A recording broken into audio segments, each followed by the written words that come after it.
Amigos, con esas hermosas imágenes que hemos visto de una área de la urbanización Santa Beatriz, cercado de Lima, gracias a nuestra cámara panorámica que tenemos instalada en la punta de la antena del canal, empezamos la edición del miércoles 20 de enero de Cuerpo Médico. Hoy día vamos a hablar de una enfermedad respiratoria que puede volverse muy grave, incluso originar la muerte. Hoy hablamos del asma, cómo se origina, ¿no? ¿Qué es esto del asma? Y sobre todo, ¿cómo se previene? Así empezamos Cuerpo Médico.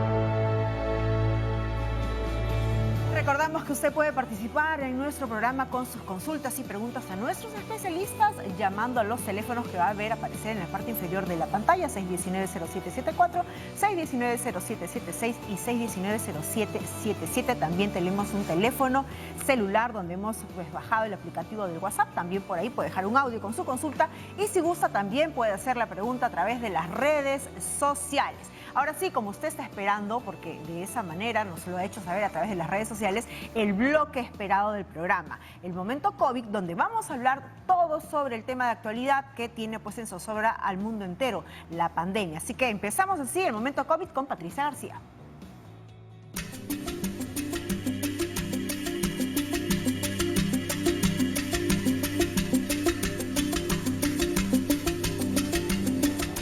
¿Cómo están, amigos? Hola, Jennifer, ¿qué tal? ¿Cómo estás?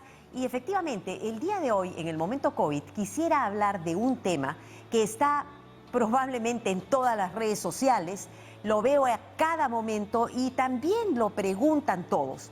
Y quiero hablar el tema de las variantes del virus. Fíjense, en esta última semana, la Organización Mundial de la Salud llamó a una reunión que algunos le llamaron de emergencia, pero en realidad fue una reunión que yo quisiera llamarle de importancia para discutir justamente el tema de las variantes del virus COVID. ¿Qué significan? ¿Qué son? ¿Y qué es lo que debemos hacer? Y para resumirles un poco las cosas que se discutieron en esta reunión, que fue una reunión clave, porque además se ha hecho prácticamente una agenda que los países deberían tomar en consideración. La primera cosa que se discutió es que ya existen por lo menos 46 países en el mundo que de manera comprobada han mostrado la presencia de una o más variantes de este virus. Ahora, la segunda cosa que es importante es qué significan o qué son estas variantes. Lo que sucede con los virus es que estos organismos se multiplican muy rápidamente.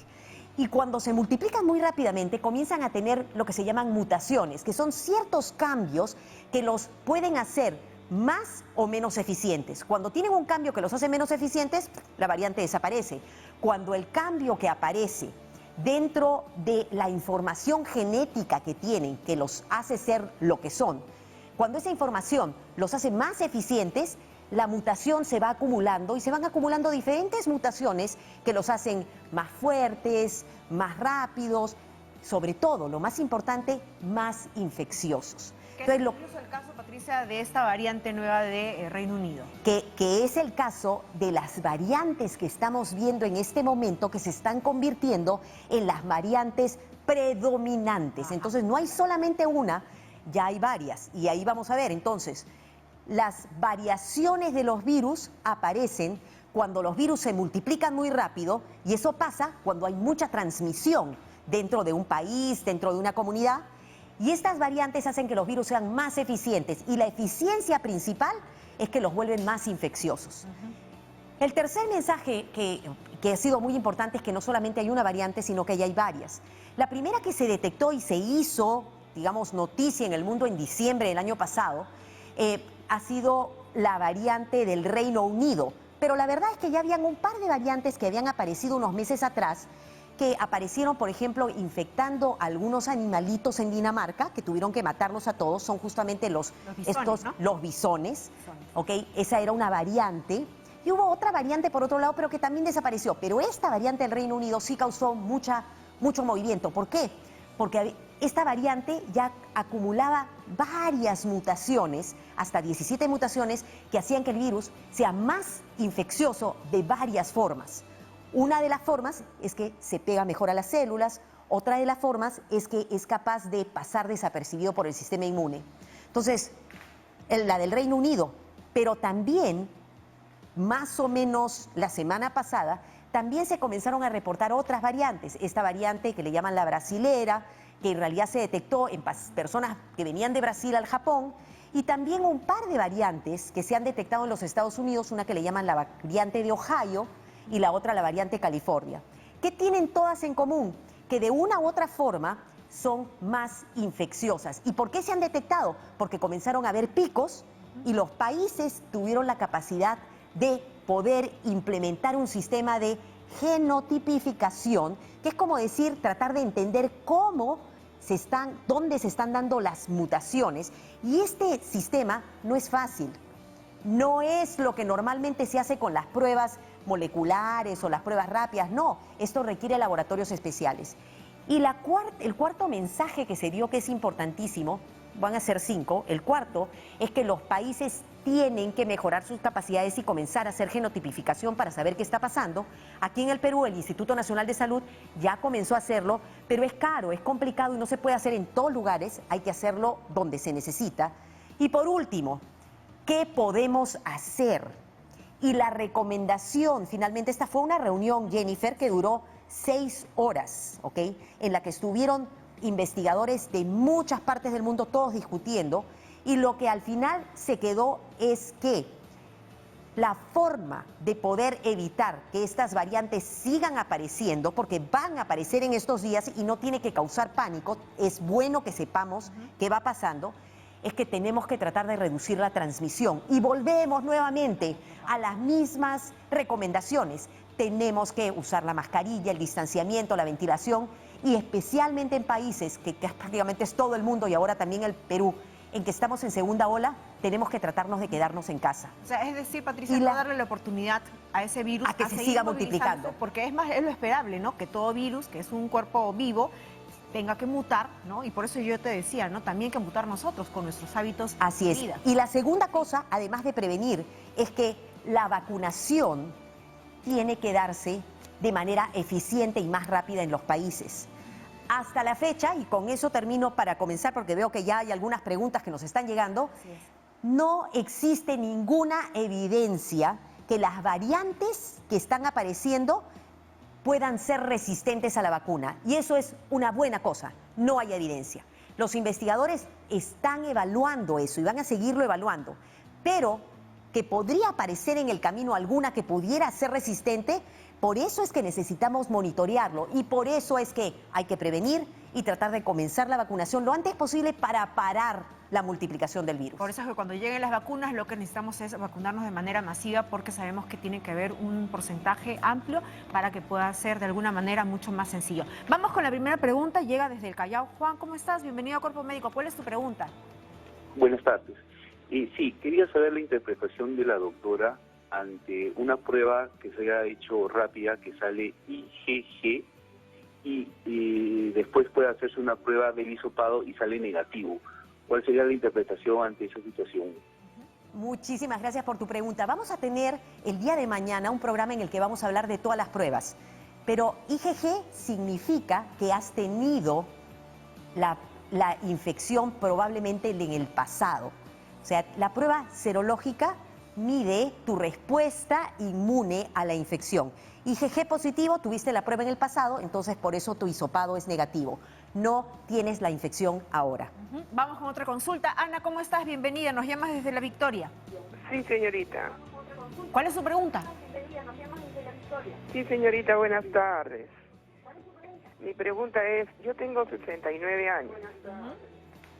Le digo, yo soy asegurada y en el mes de noviembre me hicieron la prueba del COVID y me salió negativo. Me salió negativo. Ajá. Pero ahora no sé, tengo problemas en la garganta, ¿no? Y tengo bastante, ¿cómo se llama? Tos. Tengo bastante tos. Pero me he puesto mi pulsiómetro y tengo en un brazo, en el izquierdo, tengo 94 y en el brazo derecho tengo 92. Yo quisiera saber si esas anotaciones que yo estoy haciendo es no adecuada o tengo algo. Después me he medido la fiebre y no tengo fiebre. Tengo 36.5. Ya, perfecto. Mira, el hecho de que hayas tenido la prueba negativa antes no cambia nada el cuadro que tienes en este momento. Si estás con tos, así no tengas fiebre, dado que este es el momento en el que hay mucha infección, lo que deberías hacer es llamar inmediatamente al 113 de salud para que te vayan a evaluar y te tomen una prueba. El pulsoxímetro efectivamente nunca da la medida igual en ambas manos. Una recomendación cuando se midan con el pulsoxímetro es que traten de que los deditos y las manos estén calientitas. Cuando está frío no capta muy bien. Y no tener esmalte tampoco, ¿verdad? Y no tener esmalte es otra cosa que también es importante. Y hay que dejarlo con la mano en una situación horizontal para que pueda leerse mejor.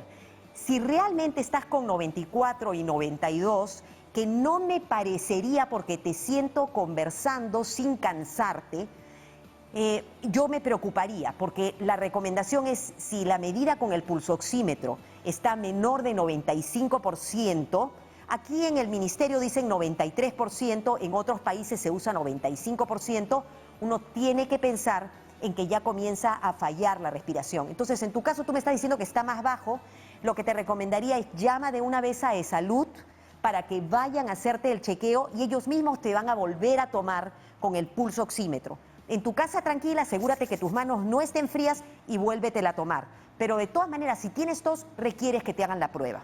Y te deben hacer la prueba molecular. Muy bien, vamos con otra consulta. Eduardo, desde Chorrillos. Eduardo, ¿cómo estás? ¿Cuál es tu pregunta? Sí, buenas tardes, señorita. Quería preguntar, mi familia todos tenemos asma. ¿Esta condición hace que nosotros seamos más propensos a la enfermedad del COVID-19? Muy bien, qué buena pregunta. Muchísimas Es una gracias, excelente pregunta. Es más, vamos a ahondar incluso hoy día. Vamos a ahondar acerca de temas de asma, pero para el tema de asma y COVID, al inicio de la pandemia se creía que el asma en general empeoraba tu riesgo de enfermarte. Pero lo que hemos aprendido es que si una persona tiene asma y está bien controlada con sus medicinas, su riesgo no es más alto que el de la población en general. Y por eso no se considera una persona con asma como un grupo vulnerable. Sin embargo, por favor, síguete cuidando. Usa tu mascarilla, ventilación, distanciamiento y quédate en casa todo lo que puedas. O sea, asma controlado no constituye un factor de riesgo siempre y cuando esté bien chequeadito. Así es. Perfecto. Vamos rápidamente con otra consulta. Llega a través del WhatsApp. Vamos a leerlo rápidamente. Amparo Calderón pregunta: buenas tardes, me acaban de dar de alta de COVID. ¿Puedo salir a la calle con los protocolos correspondientes? Patricia. Mira, si te han dado, hay varias consideraciones. Los pacientes que han estado muy enfermos y han estado hospitalizados, usualmente se les recomienda por lo menos quedarse en casa por 7 días.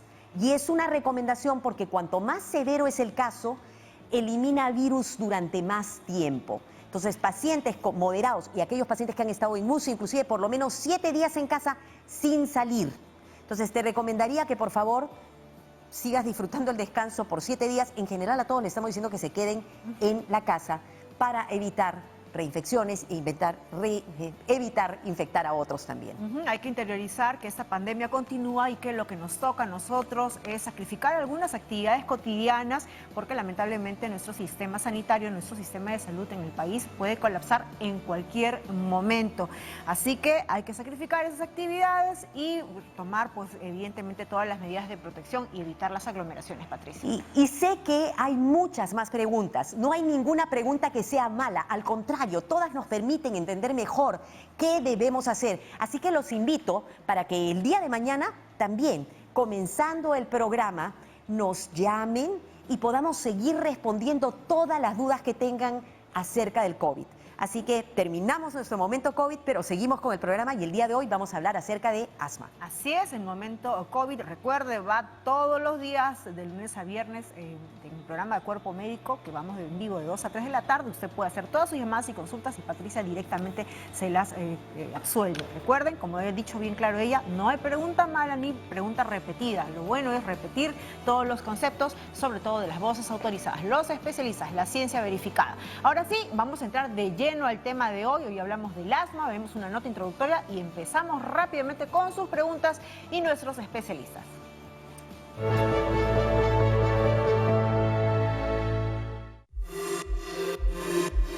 Según la OMS, el asma es una enfermedad crónica que se caracteriza por ataques recurrentes de disnea, que es la dificultad para respirar por alguna afección, y sibilancias, que es el sonido silbante al respirar o en el pecho.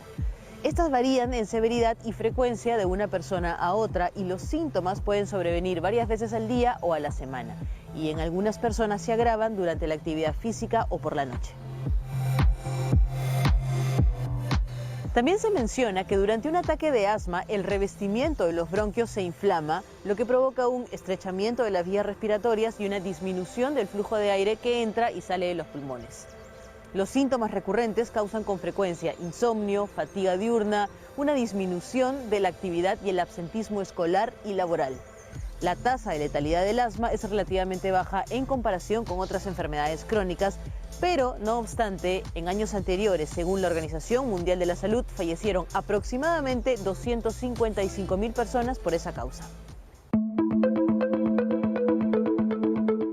Finalmente, la Organización Mundial de la Salud calcula que en la actualidad aproximadamente hay 235 millones de pacientes con asma y asimismo indica que el asma es la enfermedad crónica más frecuente en los niños y a menudo esta no se diagnostica correctamente ni recibe el tratamiento adecuado, creando así una importante carga para los pacientes y sus familias y pudiendo limitar la actividad del paciente durante toda su vida. Por estas razones, amigos de Cuerpo Médico, realícese siempre los chequeos preventivos y acuda a centros de salud especializados.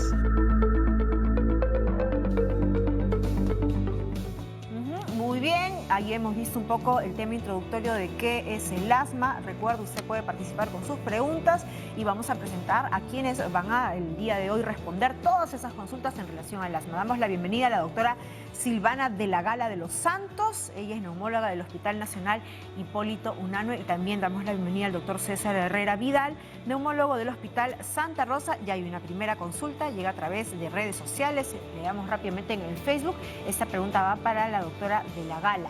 Nelly Carvajal le pregunta, doctora de la Gala, tengo asma y está controlado desde hace muchos años. No he tenido ningún tipo de periodo asmático. ¿Es posible curarse del asma, doctora de la Gala? ¿Cómo está? Bienvenida a Cuerpo Médico. ¿Y qué orientación le damos a Nelly? Buenas tardes, muchas gracias por la invitación. Un gusto estar con ustedes. Bueno, efectivamente muy buena la pregunta que han mencionado. El asma es una enfermedad inflamatoria crónica, ¿no? Puede permanecer, podríamos decir, un estado latente en la que la persona esté asintomática por mucho tiempo y no requiera medicación. Eso no significa que, de todas maneras, la inflamación que hay en la vía aérea haya desaparecido del todo, ¿no? Eventualmente por algún proceso infeccioso, sobre todo virales en los cambios de estación o la exposición a alguna sustancia, podría volver a aparecer lo que es la hiperreactividad bronquial y requeriría un manejo, ¿no? En todo caso estaríamos hablando de un asma bien controlada actualmente que no requiere medicación y bueno, esa sería la opinión que le puedo dar. Doctora de la Gala, y eso básicamente es porque es que se origina el asma. ¿Esto podría ser hereditario? El asma efectivamente es una enfermedad inflamatoria crónica, tal y como lo ha mencionado, y sí tiene un componente hereditario, ¿no? Si bien es cierto, también existen ciertas circunstancias que van a poder determinar la aparición de esta, no solo el antecedente de problemas familiares con atopía o antecedentes de asma familiar, sino también, no sé, alteraciones a nivel de la etapa perinatal, que haya habido prematuridad, que la persona no haya recibido una lactancia materna adecuada, que hayan habido infecciones virales, neumonía o cualquier cosa que haya afectado un desarrollo pulmonar. Y también en la adultez puede ser el asma ocupacional también, ¿no?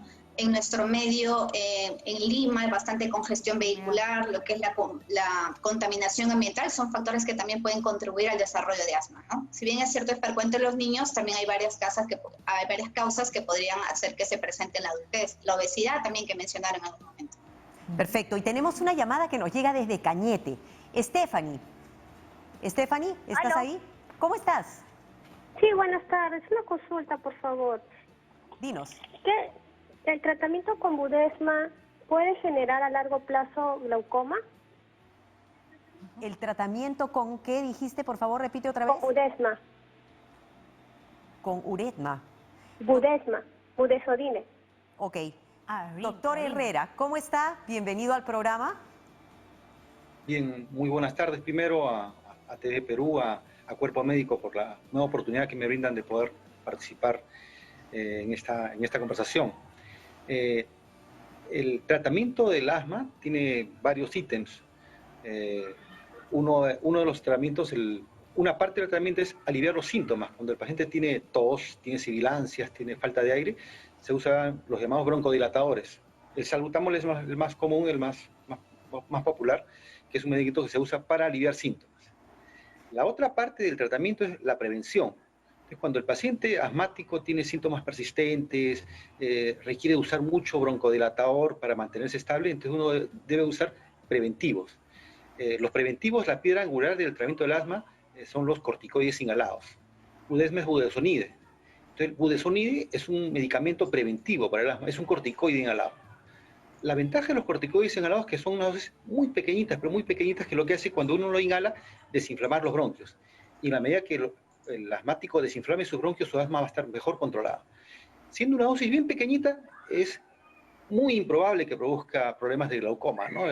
Los corticoides, que pueden producir glaucoma, entre otras cosas, suceden cuando se usan dosis de prednisona, Dexacor, etcétera, en dosis mayores, pastillas, jarabes, inyectables y por largo tiempo, ¿no? Muy bien, doctor. Y gracias por haber hecho esa aclaración. Primera cuestión que es importante recordar es que uno no se debe automedicar. Y la segunda cuestión es que hay muchos avances en el manejo del asma. Y lo que antes era, por ejemplo, el uso de corticoides orales en grandes cantidades, ahora al dar los inhalatorios son cantidades tan pequeñitas que ayudan, pero tienen efectos colaterales muy, pero muy raritos y muy bajos. Entonces, contestada la pregunta para Stephanie. Además hay que recordar también, ¿no?, que precisamente quienes prescriben pues, los inhaladores son los médicos tratantes a todos los pacientes de asma. Vamos con otra consulta. Gerardo nos llama desde Coma. Gerardo, ¿cómo estás? Bienvenido. ¿Cuál es su pregunta? Hola, ¿qué tal? Buenas tardes. Hola. Tengo el asma controlada desde hace muchos años y no he tenido ningún tipo de periodo asmático desde hace mucho. ¿Es posible curarse del asma? A ver, nuevamente, a ver si es que hay posibilidad, doctora, y también aprovechamos justamente de hablar de esos factores de riesgo, doctora de la Gala. Efectivamente, como habíamos mencionado, la inflamación va a ser crónica, ¿no? Puede que el paciente esté en una etapa silente por mucho tiempo y que no vuelva a haber un cuadro, pero de todas maneras el riesgo frente a la exposición ambiental, no sé, cambios de vida, que haya obesidad o frente a la exposición a infecciones virales como lo que estamos pasando, puede hacer que se despierte otra vez esa respuesta inflamatoria y hay un nuevo cuadro de broncoespasmo, ¿no? Perfecto. Ahí hemos visto entonces ya, ¿no?, los factores de riesgo. Patricia, también incluso hay llamadas. Así es, tenemos Audios. un WhatsApp, tenemos un audio de WhatsApp en este momento. Escuchémoslo y esta va a ser para el doctor César Herrera. Muy buenas tardes. Estoy viendo por la televisión su consulta sobre los asmáticos y el COVID. Bueno, en mi caso yo tengo un niño de 12 años que es asmático y nos diagnosticaron hace una semana con el COVID.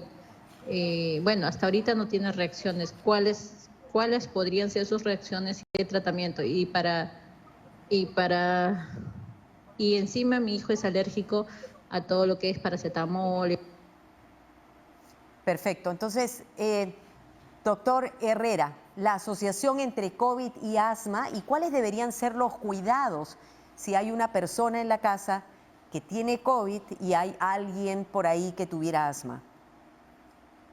Bien, como lo comentó doctora García en la primera parte del programa, cuando también hubo una pregunta parecida, felizmente un asma bien controlado no tiene por qué ser un factor de riesgo para que el COVID pueda ser más severo.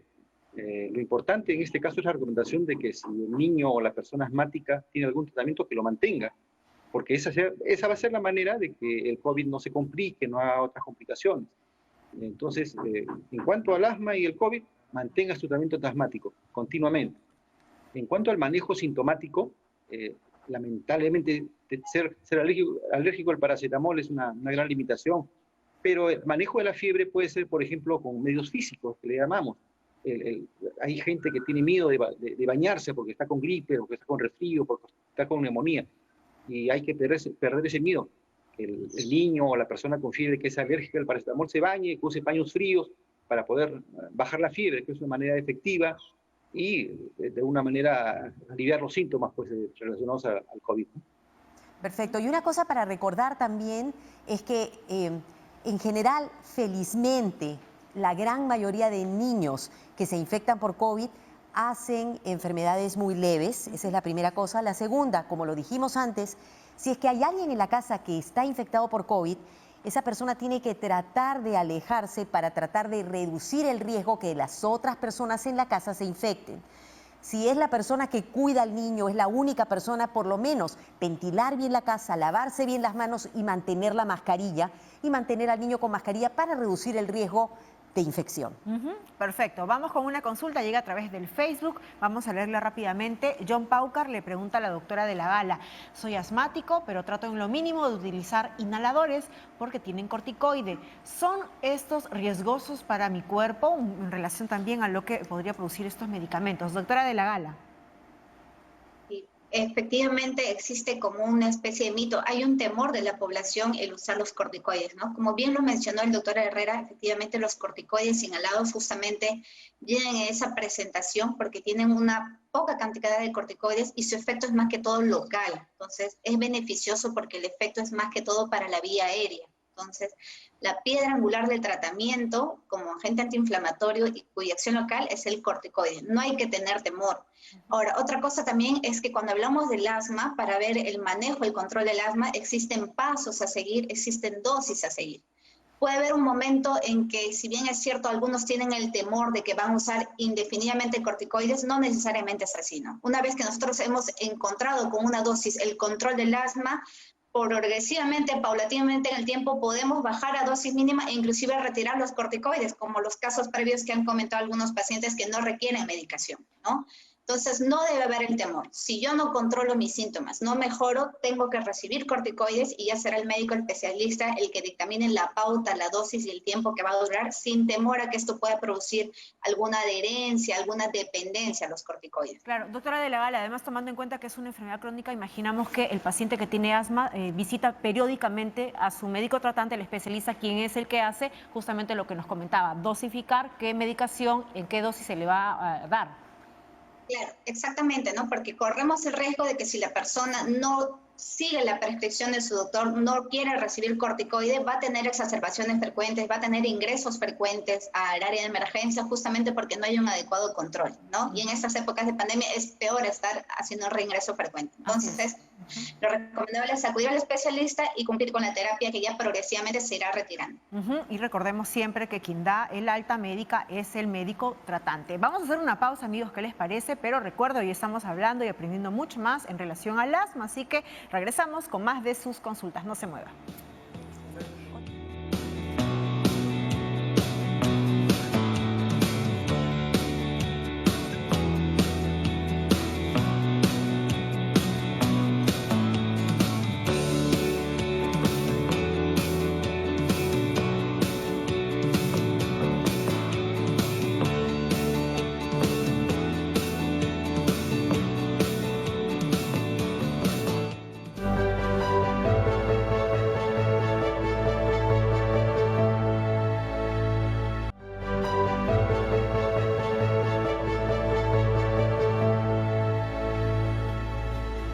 Y hoy en Cuerpo Médico estamos aprendiendo más cómo evitar, cómo prevenir y sobre todo tratar el asma. Les recordamos los teléfonos a los cuales ustedes pueden hacer sus consultas directamente a nuestros especialistas. Están ahí en la parte inferior de la pantalla, 619-0774, 619-0776 y 619-0777. También tenemos un teléfono, WhatsApp, ¿no? Por donde usted puede mandar un audio o su consulta escrita. Ahí está, 993-530-3831. Y también redes sociales. También puede usted escribir su consulta para los especialistas. Tenemos ya una primera pregunta, llega a través del WhatsApp.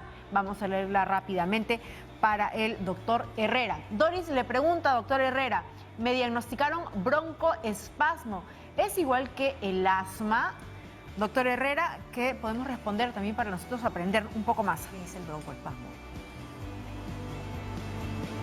Doctor, no se le escucha su audio. ¿El audio, doctor?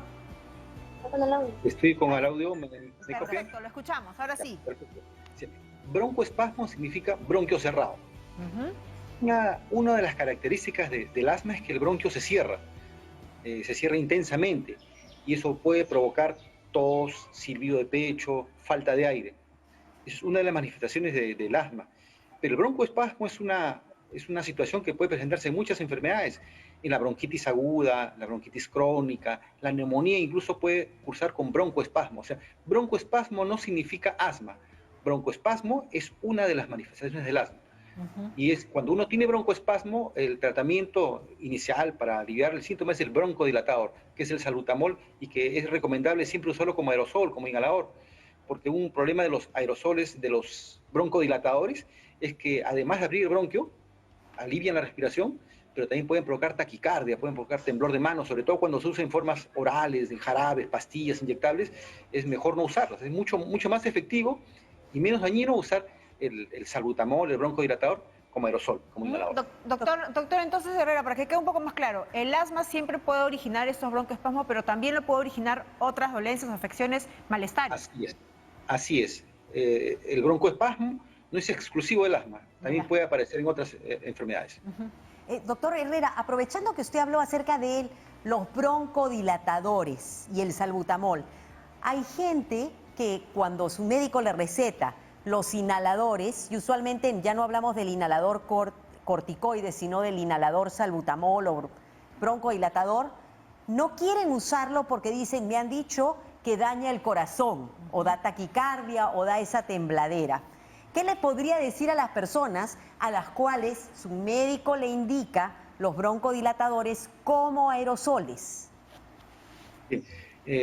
El tratamiento del asma en general se acepta que la mejor opción es el uso de aerosoles. En específico, con respecto a los broncodilatadores, el salbutamol es el más común, pero también existe otro que se llama el fenoterol. Son microdosis. Si hablamos en números, cuando yo uso un disparo de salbutamol, es 100 microgramos. Una cucharita de 5 mililitros de salbutamol son 5 miligramos. Y una tableta son 4 miligramos. O sea, un inhalador tiene bastantes veces menos dosis que un jarabe, una pastilla. Entonces de ahí partimos del hecho de que, siendo una dosis más pequeña, da menos efectos colaterales. Si yo usara ese salbutamol como jarabe o pastilla, al usar esas dosis mayores, provoca lo que los pacientes han experimentado más de una vez seguramente. El temblor de manos, la taquicardia, las palpitaciones, el nerviosismo.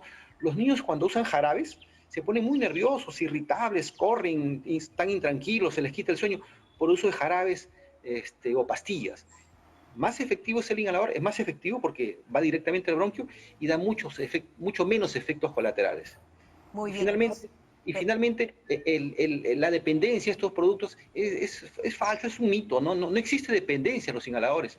Es un medicamento que el paciente encuentra en él una herramienta útil para aliviar sus síntomas y por lo tanto lo usa porque tiene síntomas y alivia sus síntomas.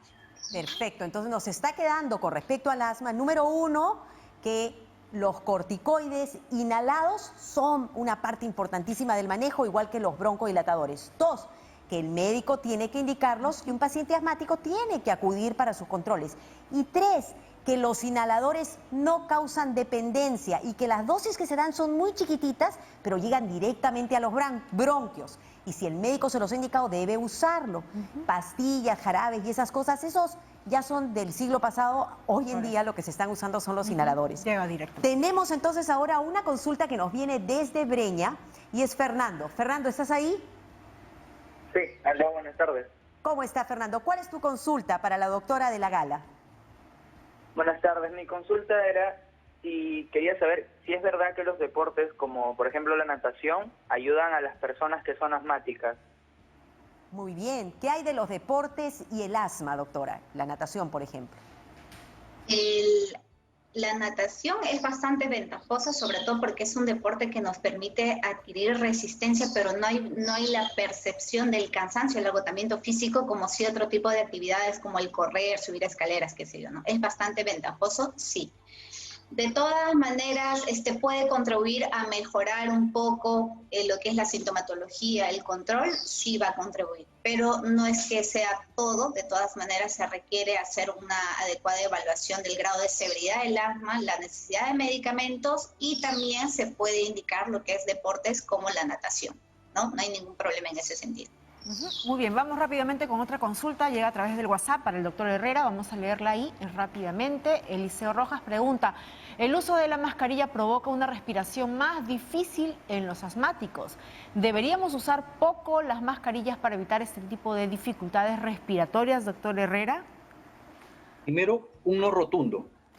Estamos en epidemia y creo que el concepto debe ser claro, la mascarilla debe ser usada. Si el asmático tiene algún problema en la respiración, es posible que su asma esté mal controlado. Lo que tendríamos que hacer es optimizar su manejo del asma, utilizar los medicamentos, los broncodilatadores, los corticoides inhalados y una serie de estrategias terapéuticas que el médico puede recomendar, pero ese respirar jadeante o esa dificultad para respirar no tiene que inducirnos a dejar de usar la mascarilla. Debe inducirnos a mejorar nuestro aliento del asma. Doctor Herrera, entonces esta respiración jadeante es porque está en medio de una crisis de asma. Esto tendría que controlarse porque un asmático no tiene por qué estar presentando crisis constantemente. Así es decir, el hecho de usar mascarillas no tiene por qué estimularte al asma, salvo que pueda tener un componente de la mascarilla, algún olor, olores y polvillos podrían exacerbar. Entonces habría que verificar ese tema, ¿no? Si la mascarilla tiene alguna peculiaridad que despida polvo o algún olor, sí, pues habría que en todo caso cambiar de mascarilla, ¿no? Perfecto. No hay que usar entonces como mito el hecho de que yo tengo asma o no puedo respirar, etcétera, porque ya está muy bien comprobado que la mascarilla no protege y segundo, que no va a dañar la respiración. Y si hay un asmático que tiene problemas, tiene que controlar su asma. Creo que tenemos otra, San Juan de... Está Walter desde San Juan de Miraflores. Walter, ¿cómo estás? Buenas tardes. Buenas tardes. Cuéntanos, ¿cuál es tu consulta? Miren, quería hacerle una consulta a los doctores. Lo que pasa es que yo sufro ERGE hace 10 años porque tengo las cardias incompetentes, pero desde hace 2, 3 años tengo silivancia en el pecho y hace casi 3 semanas me han dicho que tengo un broncoespasmo. Lo que pasa es que como he estado expuesto en la pandemia a todos los olores de la lejía porque no hay ventilación aquí y siento que me ahogo a raíz de eso y ya no puedo subir las escaleras, me ahogo. Yo nunca he sufrido de tos, de eso, pero sí me duele. Tengo en las mañanas así como una expectoración pegajosa que no puedo botarlo, así garraspeo constante, y cuando subo las escaleras me canso. Walter, ¿qué edad tienes, Walter? 45. 45. ¿Estás tomando alguna medicina? Sí, justamente me habían dicho que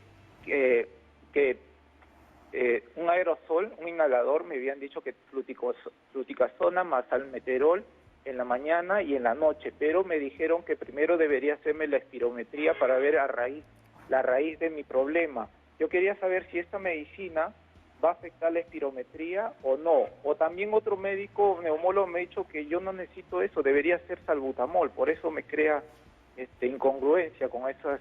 Ok, Walter, recuerda que lo que vamos a pasarle tu consulta a la doctora, pero recuerda que lo que hacemos es orientarte, pero tú deberías tener un médico tratante para poder manejar tu tema del asma, que es un problema crónico, ¿ok? Vamos a ver, doctora de la Gala, ¿qué le recomendamos a Walter? Sí, antes que todo, rescatar lo que usted acaba de mencionar. A veces nosotros, por la duda o no confiar en un diagnóstico, buscamos varias opiniones y podemos tener varias opiniones distintas. Lo ideal es tener un médico tratante, ¿no?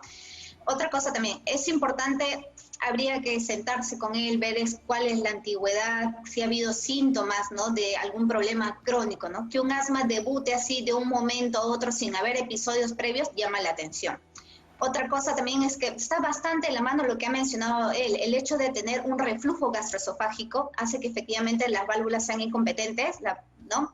y que parte del contenido gástrico del ácido pueda ascender en algunos episodios y pueda pasar cantidades pequeñas. Entonces, esto puede pasar a vía aérea porque están estrechamente pegadas, ¿no? Lo que es la vía aérea con el esófago, y puede causar irritación, y que esa irritación constante produce una inflamación y también puede llevar a una hiperreactividad bronquial, que no necesariamente sea por asma, ¿no? Entonces, muchas veces también existe esa coexistencia entre asma, si el asma puede que no esté bien controlada porque quizás hay un reflujo que no está diagnosticado, no está tratado, o viceversa. Entonces necesitamos ahí la evaluación, que es la intervención de los dos especialistas, el neumólogo y el gastroenterólogo, para controlar bien si es que ya tiene el cuadro de reflujo y en base a eso ya plantear alguna estrategia para el manejo. Porque podría no ser asma, pero tendríamos que ahondar más en lo que es los antecedentes del joven.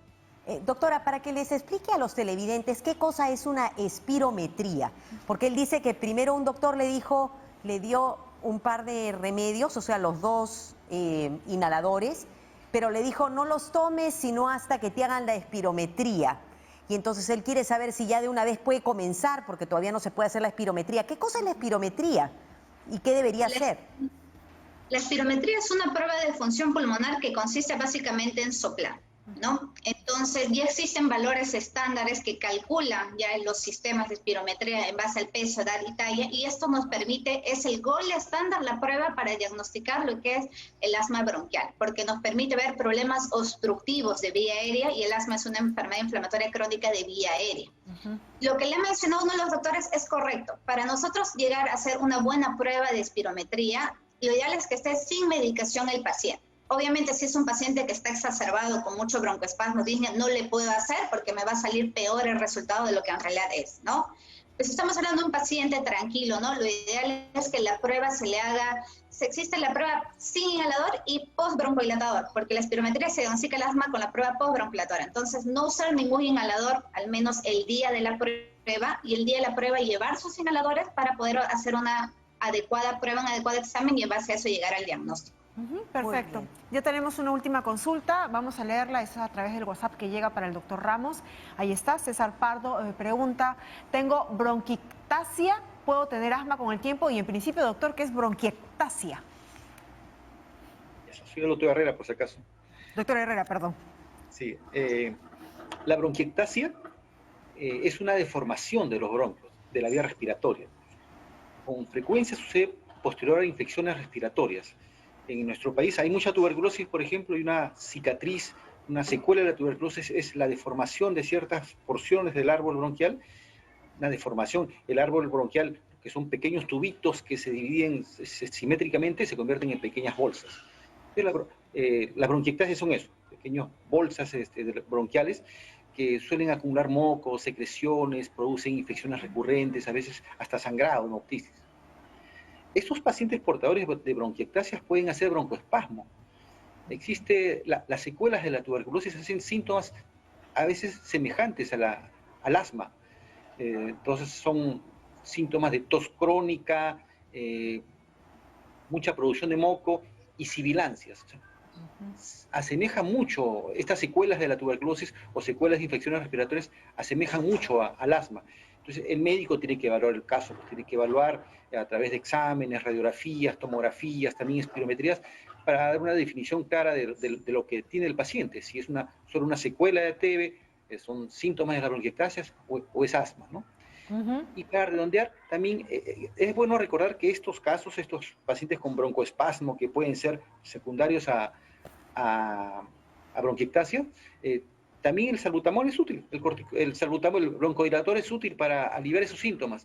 Y un poquito para redondear la pregunta del caso anterior, la confusión del paciente, me han dado 2 inhaladores, ¿cuál uso? Tienen función distinta los inhaladores. El salbutamol alivia. Si yo tengo ahorita sibilancias, me falta el aire, tengo tos, el salbutamol es el medicamento que me alivia en el momento. Los otros, los que tienen corticoides inhalados, los uso largo tiempo para desinflamar mi bronquio y controlar la enfermedad. No me alivian los síntomas, me ayuda a controlar la enfermedad a largo plazo. Pero en todo caso, ambos medicamentos, doctor Herrera, los prescribe pues el médico tratante, ¿verdad? Por supuesto. Muy bien, vamos rápidamente, ahora sí, cerrando el programa, el tema de hoy, a darles la oportunidad pues, a nuestros especialistas una vez más que nos den recomendaciones finales muy puntuales, por favor. Doctora de la Gala, empezamos con usted. muy bien, sobre todo ahora que estamos en época de pandemia, es fundamental que las personas acudan a sus controles periódicos, que sigan las pautas de tratamiento. El asma, como ya han mencionado al inicio del programa, es un factor de riesgo, sobre todo en estas épocas cuando está mal controlado. Mientras yo siga adecuadamente mis terapias, las dosis, me mantenga bien, todo va a estar bien, va a haber un adecuado control y vamos a evitar problemas mucho más graves. Perfecto. Doctora Herrera, ¿qué podemos añadir a esas recomendaciones? Para hacer un buen tratamiento, debo saber qué es lo que tengo. Ajá. Con frecuencia nos escudamos en el tema, no tengo asma, tengo broncoespasmo, tengo bronquitis asmatiforme, tengo principios de asma. Si yo no sé mi diagnóstico, no voy a tener un buen tratamiento. Su médico tiene que darle el diagnóstico. Tengo asma, leve, moderado, severo, y en base a eso voy a hacer un buen tratamiento que me va a poder hacer llevar una vida normal. Un tratamiento, un acompañamiento que el médico va a ser el encargado pues, de darle el alta finalmente si es que hubiese una cura, que ya sabemos que es una enfermedad crónica. Muchísimas gracias a ambos, a la doctora Silvana de la Gala de los Santos, neumóloga del Hospital Nacional Hipólito Unanue, y también agradecemos al doctor César Herrera Vidal, neumólogo del Hospital Santa Rosa, quien el día de hoy absolvieron todas sus consultas. Vamos a hacer una pausa, pero vamos a seguir hablando de estos temas, porque viene el bloque de Sarita Busabá, nuestra nutricionista. Ella nos va a contar si es que existen algún tipo de alimentos que podría desencadenar estas crisis de asma o incluso si es que hay alimentos que podrían mejorar estos cuadros. Ya regresamos en Cuerpo Médico.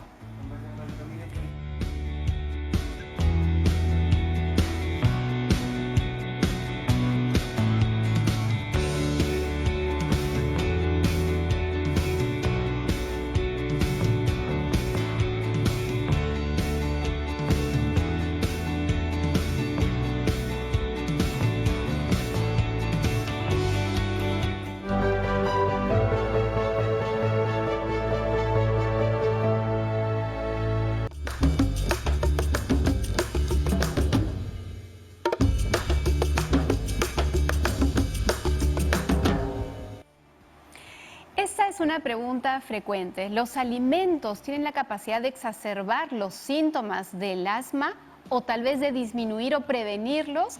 Pues en realidad hay un poco de ambos.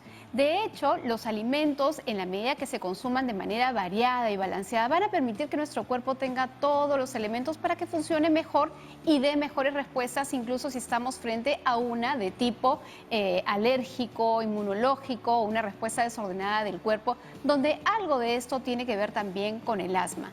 De hecho, se ha observado que hay algunos nutrientes que tienen una gran capacidad antioxidante que pudieran ayudar a aminorar en cierta medida este proceso inflamatorio de los pulmones cuando se tiene asma, y esto a consecuencia de radicales libres, que justamente son sustancias que ayudan o exacerban los procesos inflamatorios. Y hay 3 nutrientes en particular que tienen esta capacidad en una alta potencia, si queremos llamarlos de alguna manera. Uno de ellos son los beta-carotenos, y hemos hablado ya de esto en otras oportunidades, que son una forma de vitamina A que tienen capacidad antioxidante, y por eso les recomiendo que aquellos alimentos ricos en beta-carotenos estén incluidos en su dieta. Por ejemplo, la sandía, podemos hablar de los pimientos, podemos hablar del zapallo, podemos hablar de la zanahoria, que tienen formas de vitamina A con capacidad antioxidante. Ahora, sería ideal que esas estén en su forma cruda en las diferentes ensaladas que puedes preparar a lo largo de tu semana. Otro de los nutrientes con capacidad antioxidante es la vitamina C. Y no solamente está presente en los cítricos. Por ejemplo, un alimento, una fruta que deberíamos consumirla con más frecuencia y que no se valora tanto es la guayaba, que incluso tiene concentraciones de vitamina C superiores a la naranja y debería estar presente en nuestra dieta. El mango, la papaya, que también son deliciosas, son también fuente de vitamina C, y así aquellas personas que por alguna razón no consumen cítricos tienen otras fuentes de vitamina C en su dieta. Ahora, el ganador de los antioxidantes es aquellos alimentos ricos en vitamina E, y esa vitamina, al ser compuesta de grasa, entonces lo vas a encontrar presente en los alimentos que son aceites vegetales, y ahí podemos tener a las semillas de girasol, a las almendras o al germen de trigo, que pudiera estar presente en pequeñas cantidades a lo largo de tu semana. Unos 30 gramitos de almendra, que es un puñado pequeño, podría ser suficiente. Ahora bien, también hay alimentos que por lo general suelen ser alergenos y muchas veces cuando el paciente va al médico suelen prohibirlos o restringirlos. Y lo cierto es que lo más adecuado es cuando tú sabes que eres una persona alérgica, entonces ese alimento podrías quitarlo de tu dieta. Me ha tocado ver diferentes pacientes que son asmáticos y que tienen prohibidos los cítricos a pesar de no ser alérgicos y porque simplemente tienen asma. Entonces la recomendación aquí es, si tú eres alérgico a dicho alimento, es mejor que lo retires, no solamente por alergia, sino que también podría pues exacerbar tu cuadro de asma. Y finalmente, hay algunos alimentos que tienen sulfitos de forma natural. Por ejemplo, el vino, y esos también están asociados a exacerbar los cuadros de asma. También está en los camarones, en los pescados congelados y sería adecuado evitarlos si eres asmático.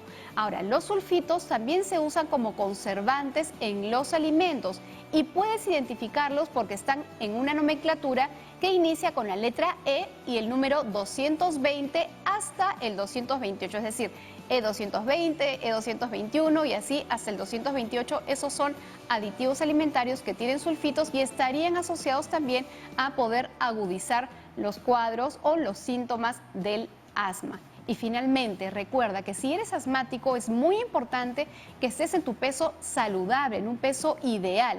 Las personas que son más gorditas podrían tener mayor dificultad. Y recuerden que la vitamina D está también en menor cantidad, según los muestran los estudios, o que podrían estar disminuidas en aquellas personas que tienen exceso de peso. Y esta vitamina D también es importante tenerla en cantidad suficiente porque la deficiencia o la insuficiencia podría generar mayores complicaciones respiratorias.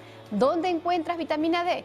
En los pescados grasos, en la leche, en el queso, en los champiñones. Son pocas fuentes, pero recuerda que estar expuesto a la luz solar directa unos 15 o 30 minutos te va a ayudar a poder formar más vitamina D y así completar lo que tú necesitas. Si quiero aprovechar la vitamina de las frutas y los vegetales y no los voy a consumir de su manera fresca, cruda, los puedo hacer también a través de jugos o extractos, y si es cualquiera de los dos, ¿cuáles me permite a mí almacenar mejor las vitaminas? Claro que sí, muy buena tu pregunta. De hecho, la vitamina C, por ejemplo, es una vitamina muy lábil al calor. Y en la medida, y no solamente al calor, sino también al oxígeno, de tal manera que si tú la has licuado, la pones en el jugo y tarda cierto tiempo, va a ir perdiendo esta vitamina C. ¿Como que se oxida? Se va oxidando. La mejor manera es consumirla fresca. Ahora, alimentos ricos en vitamina C que se exponen al calor en una cocción pierde también parte de esa vitamina, pero algunos estudios afirman que hasta en un 30% podría perderse, es decir, que sigue conteniendo vitamina C. Y tenemos una llamada, vamos a ver qué nos dice Estrella, que nos llama desde San Juan de Lurigancho. ¿Cómo estás, Estrella?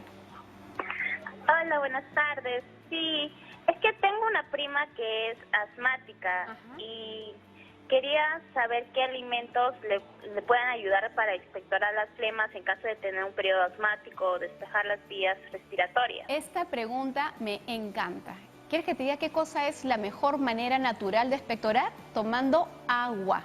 El agua es el mejor expectorante que hay. Obviamente no estoy diciendo que los medicamentos no hay que tomarlos, hay que tomarlos, pero si estamos buscando desde la nutrición, buscar una manera de expectorar, entonces es una buena hidratación con agua. Eso es lo mejor que puedes hacer y a lo largo del día, ojo, 6 a 8 vasos serían suficientes. Agua con sal, agua con limón. El agua pura. Ahora, si te gusta ponerle un poquito de limón al agua, no hay ningún problema, estás dándole una cuota de vitamina C, pero ojo, recordemos que esto no tiene nada que ver con un efecto adelgazante, quema grasa, ni nada por el estilo. Es una buena manera de hidratarse. Solamente darle el saborcito. Bueno, hemos hablado el día de hoy acerca del asma y quisiera dejarles un mensaje que creo que es importante. El asma es un problema inflamatorio, pero que además es crónico, pero que se puede controlar muy bien recibiendo el tratamiento adecuado que recomiendan los médicos. En esta época de pandemia, los asmáticos deberían estar bien controlados porque eso reduce su riesgo de poder hacer un COVID severo. Así que, asmáticos, por favor, hacerse chequear y recibir sus medicinas como debe. Muy bien, como toda enfermedad crónica hay que darle seguimiento con los especialistas adecuados y siempre pues esperar que la prescripción la dé el médico tratante. Momento de decirle gracias por su preferencia y contarles que el día de mañana vamos a tener un tema súper interesante. Vamos a hablar ya no de las vías respiratorias, sino también vamos a hablar de un órgano muy importante, el oído. Vamos a hablar de una afección muy importante que también puede afectar mucho, incluso nuestra calidad de vida. Vamos a hablar de la otitis, así que usted desde ya puede mandar sus preguntas a través de las redes sociales y recuerde que recibimos sus consultas en vivo. Si usted quiere hablar directamente incluso con el médico tratante, o mejor dicho, con el médico especialista, de 2 a 3 de la tarde, Cuerpo Médico va en vivo, y usted puede volver a ver este programa a través de nuestro fanpage en Cuerpo Médico. Usted pone Cuerpo Médico en el Facebook, en el Twitter, y va a ver ahí ya colgadito el programa, la edición del día de hoy. Así que muchísimas gracias, Sarita, muchísimas gracias, Patricia. Vamos a decirle gracias a nuestros televidentes y los esperamos mañana para ver más sobre la otitis en Cuerpo Médico. Cuídese.